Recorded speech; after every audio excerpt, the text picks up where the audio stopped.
बज़र्क of ग्लूटोनी के पिछले episode के अंदर हम लोगों ने देखा था वो डिवाइन ड्रैगन अब रॉक्सी के ऊपर हमला करने के लिए आ जाता है। रॉक्सी भी घबरा कर कुछ भी नहीं कर पा रही होती है। तभी फेट वहाँ पर गिड को शील्ड में बदल कर आता है और वो रॉक्सी को उस अटैक से बचा लेता है और वो उस अटैक को रिफ्लेक्ट करके वापस उस ड्रैगन की तरफ फेंक देता है, जिससे कि वो ड्रैगन थोड़ा सा घायल हो जाता है। वहीं इस ड्रैगन की पावरफुल अटैक की वजह से फेट का मास्क टूट जाता है। तो रॉक्सी अब उसे कहती है कि क्या फेट ये तुम हो? जिस पर फेट कहते हैं हाँ, काफी समय बाद मिल रहे हैं रॉक्सी समा। रॉक्सी अब जैसे फेट की लाल आंखों को देखती है वो काफी ज्यादा डर जाती है। तभी फेट उसे कहता है कि जितनी जल्दी हो सके यहाँ से चले जाओ, ये ड्रैगन ज्यादा देर तक नहीं रुकेगा। मैं आपके लिए थोड़ा सा टाइम बाय करूंगा। सॉरी, मैंने इतने समय से आपसे झूठ बोला और हर चीज के लिए शुक्रिया। ऐसा बोलने के बाद फेट अब उस ड्रैगन को मारने के लिए अंदर चला जाता है। वहीं रॉक्सी उसे रोकने की कोशिश करती है लेकिन फेट रुकता नहीं है। ये देखकर रॉक्सी अब रोने लगती है। फेट अब जैसे अंदर आता है वो देखता है कि वो ड्रैगन तो पहले हील अप हो चुका है। तभी नॉर्दर्न वहां आता है और वो फेट से कहते हैं तुम्हें क्या लगा ये इतना ज्यादा ईजी होगा? तो फेट उसे कहते हैं चुप हो जाओ। वो अब गिड से कहते हैं क्या तुम तैयार हो? जिस पर गिड कहता है हाँ, तुम अब उसे यूज कर सकते हो। ये सुनकर फेट कहते हैं ठीक है और अब वो ग्रैंड टोरस रिटर्नेबल का यूज करता है और अब वो उसे उस ड्रैगन की तरफ छोड़ता है, जिससे ये ड्रैगन अब बन जाता है। ये देखकर नॉर्दर्न उन लोगों के ऊपर हमला करता है।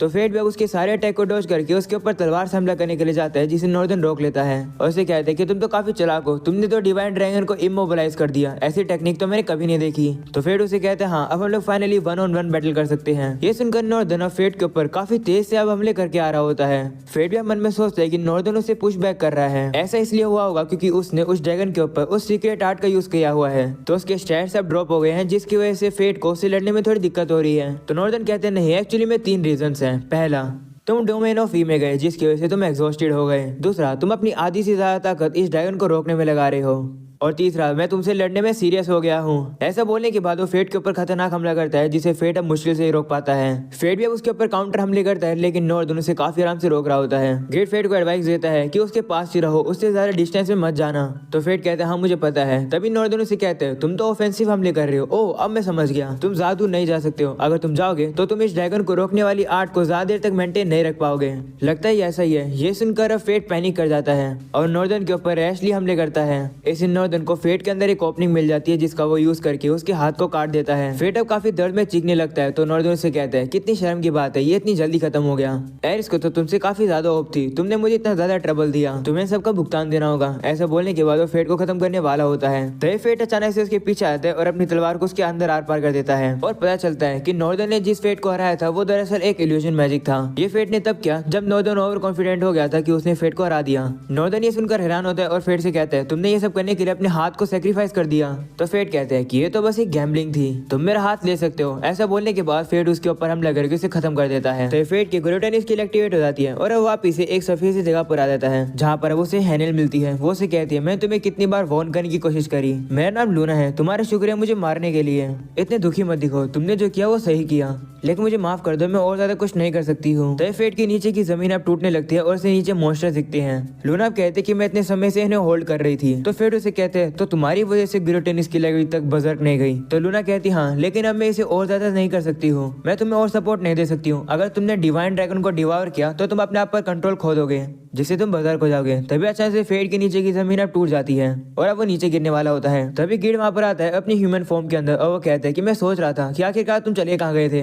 वो फेट का हाथ पकड़कर उसे ऊपर खींच लेता है और कहता है कि हमारे पास काफी कम समय है, जल्दी से हमें वापस चलना होगा। तो फेट उसे थोड़ा रोकता है और अब वो लूना से कहता है शुक्रिया मुझे वार्निंग देने के लिए, लेकिन मैं उस डिवाइन ड्रैगन को उसके मास्टर के बिना ऐसे घूमने फिरने नहीं दे सकता हूँ, मैं उसे खत्म करूंगा। ये सुनकर लूना कहती है ठीक है। फेट अब वापिस आता है और वो गिड से कहते हैं तो तुम एक पर्सन हुआ करते थे। तो गिड कहता है ये सोच लो कि वो बस एक टेम्परेरी फॉर्म थी, उसे छोड़ो, क्या तुम रेडी हो लड़ने के लिए? तो फेट कहते हैं हाँ, जिसके बाद हम लोग देखते हैं कि वो ड्रैगन अब उनकी सीक्रेट आर्ट से छूट जाता है। तो फेट कहते हैं मुझे नहीं पता कि मेरे पास कितना समय है, लेकिन हमें इसे जल्दी खत्म करना होगा। तो गिड कहते हैं तुम्हारे पास क्या प्लान है? तुम्हारे पास एक ही हाथ है तो तुम ना ही शील्ड यूज कर सकते हो और ना ही बो। तो फेट उसे कहते हैं क्या तुम पहले कभी उड़ना चाहते थे? तो उड़ो। वहीं पर गिड फेट को कहते हैं मुझे नहीं उड़ना, लेकिन फेट उसे फेंक देता है उस ड्रैगन के ऊपर और अब जैसे गिड जाकर उस ड्रैगन को टकराता है उस ड्रैगन को डैमेज होता है। इसी मौके का फायदा उठाकर फेट भी उस ड्रैगन को जाकर रीनो स्ट्राइक से हमला करता है और अब नीचे आते आते वो गिड को पकड़ लेता है और कहता है देखा मैं तुम्हें पकड़ लिया। तो गिड उसे कहता है कि अभी तक खत्म नहीं हुआ, चलो उसे आइडेंटिफाई करते हैं। वो लोग उसे आइडेंटिफाई करते हैं तो फेट कहते हैं कि उसके स्टैट के अंदर तो थोड़ा सा स्लाइड एज आ गया। तो गिड उसे कहते हैं कि domain of E in human world की ताकत होती है, तो मैं नंबर्स पर ज्यादा ट्रस्ट नहीं करूंगा। तो फेट कहते हैं ठीक है, जो हम लोग कर सकते हैं हम लोग उसे करने में फोकस करते हैं। वो अब जाकर उस ड्रैगन को काटने लगता है अलग अलग जगह से, जिसकी वजह से वो ड्रैगन अब जमीन पर गिर जाता है। वो ड्रैगन गिरने के बाद भी फेट के ऊपर अब अपनी बीम से हमला करता है, लेकिन फेट साइड में नहीं हटता है। वो अपनी शार्प एज को माइट स्किल से एनहांस करके अपनी स्ट्रेंथ को डबल कर लेता है, जिससे कि वो इस बीम को काटता हुआ सीधा अब ड्रैगन के पास पहुंचने लगता है। और अब वो ड्रैगन के पास पहुंच के उसे काट देता है और कहता है कि ये यहीं पर खत्म होता है। वो ड्रैगन अब खत्म होकर नीचे जमीन के अंदर चला जाता है। वहीं फेट भी पीछे आता है, उसके मुंह से भी खून निकलने लगता है। उसकी गुलियोटिन स्किल एक्टिवेट हो जाती है, जिसकी वजह से वो अब आउट ऑफ कंट्रोल होने लगता है। वो अपनी गुलियोटिन से कह रहा होता है कि मुझे थोड़ा सा समय दे दो, अगर मैं अभी बच जाऊंगा तो मैं डिवाइन ड्रैगन से भी खतरनाक थ्रेट बन जाऊंगा। वो अब ज्यादा तक हैंडल नहीं कर पाता है और अब वो ग्रिड को अपने सारे स्टैट्स और ताकत दे देता है। ग्रिड भी उसे कह रहा होता है कि ये मत करो, तुम ये कैसे कर सकते हो, लेकिन फेट उसकी बात नहीं मानता है। वो उसे कहता है माफ कर दो, इससे पहले मैं कंट्रोल खो, मुझे ये करना होगा। फेट अपने सारे स्टैट को अब ग्रिड को देकर उसे लेवल अप कर देता है और कहता है कि अगर मेरे पास कम स्टैट होगा तो मैं ज्यादा तबाही नहीं मचा पाऊंगा, अगर मैं बजर खो भी गया तो। ग्रिड अब उसे कहता है तो अंत में ये स्किल ने तुम्हें भी डिवार कर लिया है। तो फेट कहते हैं हाँ, जिसके बाद वो जमीन पर गिर जाता है। तभी हम लोग देखते हैं कि वहाँ पर मायने आ जाती है और कहते हैं कि मुझे लगा नहीं था कि ये दिन इतनी जल्दी आ जाएगा। मैंने तुम्हें वार्निंग दी थी कि अगर तुम अपने आप को ज्यादा पुश करोगे तो तुम आउट ऑफ कंट्रोल हो जाओगे। तो फेट कहते हैं माफ कर दो, मैं तुम्हारी वार्निंग सुनी थी, लेकिन मैं क्या ही करूँ, प्लीज मुझे अब मार दो। तो मायने मान जाती है और कहती है ठीक है, तुमने मुझसे प्रॉमिस किया था तो मैं ये करूंगी। वो अपने एक्स का यूज करके फेट को मारने वाली होती है, लेकिन तभी वहाँ पर रॉक्सी आ जाती है जो कि उसे रोकती है। रॉक्सी को देखकर मायने अपनी एक्स को साइड में कर लेती है और फेट को मारती नहीं है। फेट अब रॉक्सी से हैरान होकर कहता है कि आप क्या कर रही हो। तो रॉक्सी उसे कहती है कि क्या तुम ये सीरियसली मुझसे पूछ रहे हो, आखिर तुम करने क्या वाले थे। तो फेट अब आंख बंद करके उसे कहते हैं प्लीज मुझे ऐसे मत देखो, मैं नहीं चाहता कि आप मुझे ऐसे देखो। तो रॉक्सी के आंसू अब उसके ऊपर गिरने लगते हैं और वो उससे कहने लगती है कि तुम्हें क्या लगा कि इतना ये काफी होगा जिससे कि मैं तुम्हें हेट करने लगूंगी। फर्क नहीं पड़ता कि तुम्हारे अंदर कितनी भी ताकत ज्यादा है, तुम वही फे हो जिसे मैं जानती हूँ। इसे प्लीज फेट अपने आप को मारने का ट्राई मत करो। ये सुनकर फेट मन में सोचता है कि तो काफी अजीब बात है। गुलियोटिन स्किल अभी रैम्पेज पे जाने वाली थी, लेकिन अभी वो शांत हो गई है। रॉक्सी फेट को अपना हाथ देती है और कहती है चलो बेबीलोन में वापस चलते हैं। फेट को अब काफी वार्म फील होने लगता है। वो अब कहता है कि मैं पहले काफी डरा हुआ था कि रॉक्सी मुझे हेट करेगी, लेकिन सच्चाई जानने के बाद भी उन्होंने मुझे एक्सेप्ट किया। मैं हमेशा कहता था कि मुझे लेडी रॉक्सी को बचाना है, लेकिन सच्चाई तो ये है कि मैं चाहता था कि वो मुझे बचाए जैसे उन्होंने मुझे पहले बचाया था। फेट अब काफी रिलीफ फील करता है और अब वो रॉक्सी के पैरों पर ही सो जाता है। रॉक्सी भी अब काफी खुश होती है और अब वो उसे सोने देती है। वहीं पीछे से हमें लूना की आवाज आती है जो कि फेट से कहती है तुम्हें तुम्हारा सपोर्ट मिल गया। ये सब कुछ देखने के बाद मायने अब वहां से चली जाती है, जिसके बाद हम लोग बेबीलोन का सीन देखते हैं। वहाँ पर अब काफी शांति हो गई है। फेट को भी अब होश आता है। वो देखते है कि वो तो अपने इन में आ चुका है और जहाँ पर अब उसका हाथ नहीं है। वो खिड़की से बाहर देखता है और कहते हैं कि नून हो चुका है, आखिर मैं कितने समय तक सो रहा था। तो यहाँ पर मायने और एरिस आ जाती है जो कि उसे बताते हैं कि तुम एक हफ्ते से सो रहे थे। फेट अब एरिस को देखकर थोड़ा गुस्सा आ जाता है। तो एरिस कहती है कि तुम अभी मेरी चिंता कर रहे हो। वह मायने फेट से कहती है कि तुम तो काफी समय से सो रहे थे फेट। तो एरिस उसे कहती है कि इसमें उसकी कोई गलती नहीं है, इतना ज्यादा उसने मैंने जो करी। वो फेट को गिड को पकड़ा देती है और कहती है तुम इसे भूल गए थे। फेट भी गिड को लेकर खुश हो जाते हैं। मैं गिड से कहता है कि तुम भूल गए थे क्या, मैं मिसिंग हूँ। तो फेट कहते हैं नहीं नहीं मुझे याद था, वैसे तुम्हारी हालत इतनी ज्यादा बेकार कैसे हो गई है। तो एरिस उसे कहती है कि हमें गाले के सेंटर पार्ट में जाना पड़ा गिड को ढूंढने के लिए। लगता है कि एक मोस्टो उसे उठाकर वहां ले गया था, क्योंकि जहाँ पर तुम गिरे थे मायने उसे वहां से उठाना भूल गई। तो फेट अब मायने से गुस्सा होता है और कहते हैं तुम्हें इसे पहले कलेक्ट कर लेना चाहिए था। तो मायने कहती है कि मैं जरा दूसरे को संभालने में लगी हुई थी, यानी कि एनवी को। वहीं एरिस कहती हाँ काफी ज्यादा बुरा हो जाता अगर उसे नॉर्दर्न की तरह ही एक और वेसल मिल जाता तो फेट कहते हैं क्या वेसल, आखिरकार नॉर्दर्न और एनवी का क्या रिलेशन है। तो मायने उसे बताती है कि एनवी नॉर्दर्न को कंट्रोल कर रहा था एक पपेट की तरह। तुमने नॉर्दर्न के हाथ में जो वेपन देखा था वही था एनवी। फेट सुनकर हैरान होता है और गिड से कहता है कि क्या तुम्हें सबके बारे में पता था। तो गिड कहता है नहीं मुझे बिल्कुल भी नहीं पता था कि एनवी माइंड कंट्रोल कर सकता है। तो फेट कहते हैं हाँ उसे इग्नोर नहीं किया जा सकता है, क्या तुमने उसे डिस्ट्रॉय कर दिया। तो मायने कहती है कि मोर्टल सिंस के वेपन को डिस्ट्रॉय नहीं किया जा सकता है, मैंने तो बस उसे गालिया की दूसरी साइड में फेंक दिया। ये सुनकर फेट कहते हैं कि ये कैसा अजीब सोल्यूशन हुआ। तभी इस फेट से कहती है इन सबको साइड करो, तुमने जो डिवाइन ड्रैगन को डिफीट किया उसके बाद तुमने अपनी पोटेंशियल प्रूव कर दी, हमें तुम्हारी मदद चाहिए। हमारा जो प्लान था कि रॉक्सी को मार के एक क्राउन ह्यूमन को बनाना वो अब कैंसिल हो गया है। तो फेट कहता है हाँ मुझसे अब तुम कसम खाओ कि तुम लेडी रॉक्सी के पीछे बिल्कुल भी नहीं जाओगे कभी भी,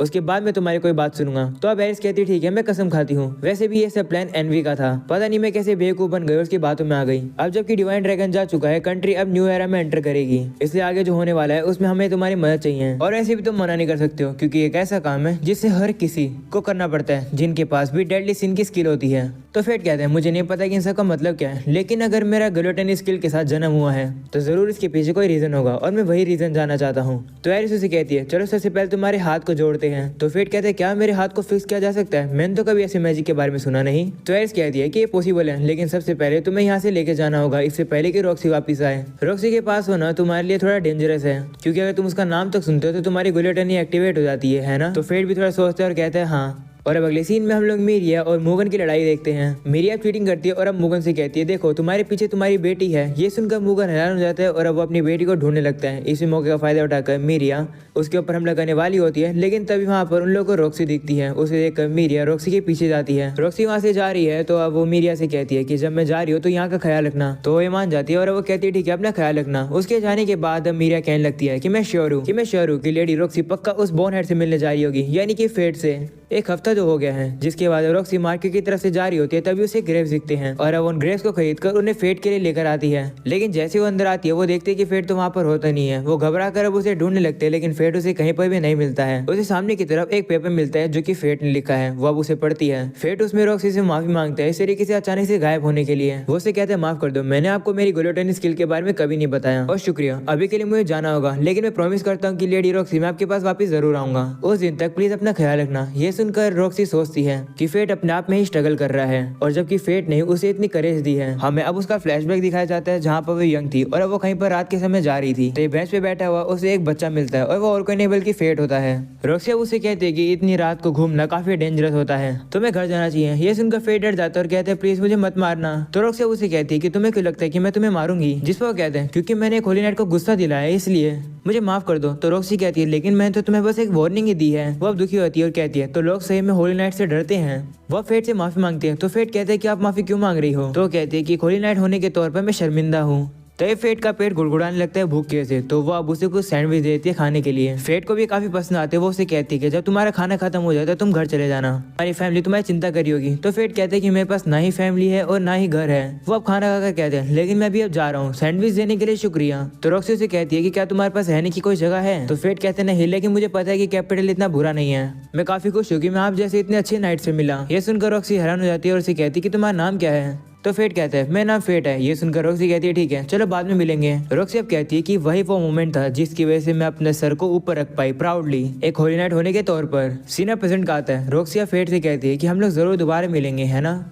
और तुम देखना फेट, जब तक वो दिन आएगा मैं और ज्यादा स्ट्रॉन्ग बन जाऊंगी। और अब अगले सीन में हम लोग मिमिल को देखते हैं जो कि रफेल से कहते हैं कि कितनी शॉकिंग बात है कि वो कॉप्स और कोई नहीं बल्कि फेट ही था। जिस पर रफेल कहते हैं हाँ। वो अब खड़ा होता है और कहते हैं कि मुझे अपनी रिसर्च पूरी करनी है। वह वहां से चला जाता है। वहीं मिमिल सोचने लगती है कि आखिरकार रफेल अपनी रिसर्च में आखिर करता क्या है। और अब अगले सीन में रफेल अपने रूम में आता है और वो हंसने लगता है और कहता है फेट मैं काफी खुश हूँ कि तुमने हार्डो को मार दिया। वो बस ही रहा था तभी अचानक से वो फिरोस्फोर स्टोन अब ग्लो करने लगता है।